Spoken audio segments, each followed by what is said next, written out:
বলেন হাবিব, আপনাকে আমি সব কিছু দিয়ে দিব। আরো জোরে কন্যা।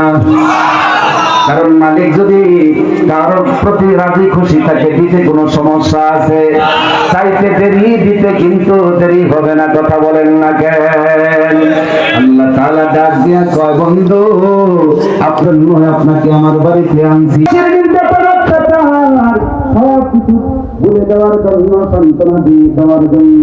আপনাকে আমার বাড়িতে আনছি মন বাজার করার জন্য নয়। বন্ধু গো জান, আপনার উম্মতের জন্য আমি আমার হাতিয়া প্রটোকল ঘোষণা করে দিলাম।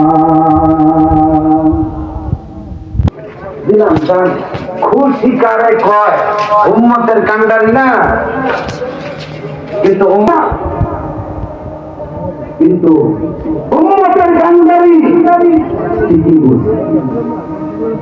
আল্লাহর পয়গম্বর ডাক দিয়া বলেন, ওগো আল্লাহ, আমার কি কোনা বুঝে উত্তর দেন।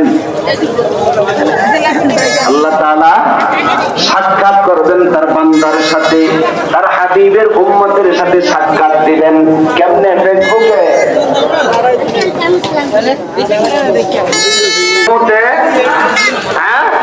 মেসেঞ্জারে উম্মতের সাথে সাক্ষাৎ করব। বলে জায়গাটা কোথায়? বলে আমি দুনিয়ার জমিনে এমন একটা জায়গায়, এমন একটা জায়গায় যাই না, যদি কোনো বান্দা চায় তো আমি আল্লাহ তাআলা তার উম্মতের সাথে সাক্ষাৎ দান করব। সাক্ষাৎ করতে রাজি না? সাক্ষাৎ করতে রাজি?